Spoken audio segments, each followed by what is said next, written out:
મહત્વના એક સમાચાર સીએમ ભૂપેન્દ્ર પટેલે રાજ્યપાલ આચાર્ય દેવવ્રત સાથે કરી મુલાકાત ગાંધીનગરમાં રાજભવન ખાતે રાજ્યપાલને મળવા પહોંચ્યા સીએમ અંદાજે 20 મિનિટ સુધી રાજ્યપાલ સાથે તેઓએ બેઠક કરી ચર્ચા કરી કયા મુદ્દે બેઠકમાં ચર્ચા થઈ તે અંગે હજુ કોઈ પણ સ્પષ્ટતા નથી થઈ પરંતુ મુખ્યમંત્રી ભૂપેન્દ્ર પટેલે આચાર્ય દેવવ્રત સાથે લગભગ અંદાજે 20 મિનિટ સુધી વાતચીત કરી છે।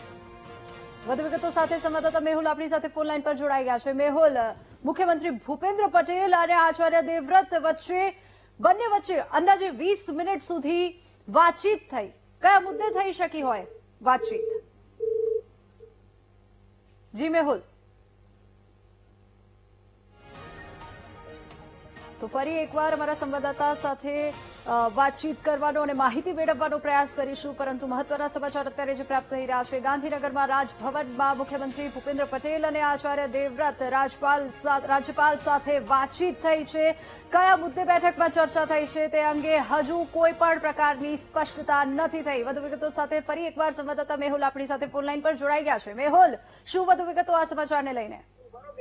બિલકુલ વાત કરવામાં આવે તો મુખ્યમંત્રી ભૂપેન્દ્ર પટેલની રાજ્યપાલ સાથે લગભગ 20 મિનિટ જેટલી મુલાકાત થઈ હોવાની માહિતી જે છે પ્રાપ્ત થઈ રહી છે।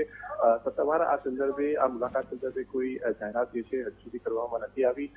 સૂત્રોથી જે માહિતી મળી રહી છે તે પ્રમાણે 20 મિનિટથી વધુ સમય ત્યાં છે મુખ્યમંત્રીનું રોકાણ જે છે તે થયું હતું। આ કોઈ પહેલેથી બેઠક જે છે તે નિશ્ચિત હતી કે કેમ તેના સંદર્ભમાં પણ કોઈ સત્તાવાર માહિતી જે છે સુધી આપવામાં નથી આવી। ખાસ આ જે રાજકીય ચર્ચા અને રાજકીય વાતાવરણ અત્યારે શું ચાલી રહ્યું છે તેની વચ્ચે આ મુલાકાત છે તે સૂચક માનવામાં આવી રહી છે। મોડી સાંજ સુધી આ સંદર્ભે કોઈ જાહેરાત થાય છે કે કેમ તે જોવાનું રહેશે પરંતુ 20 મિનિટ સુધી આ રાજભવનની અંદર મુલાકાત થઈ હતી। મુખ્યમંત્રી ભૂપેન્દ્ર પટેલ રાજ્યપાલ સાથે આ મુલાકાત જે છે તે થઈ હતી અને લગભગ જે આ જે મુલાકાત થઈ હતી જે રાજકીય જે બાબતો ચાલી રહી છે તેની વચ્ચે આ મુલાકાતને સૂચક માનવામાં આવી રહી છે। જી મેહુલ, આભાર સમગ્ર માહિતી બદલ।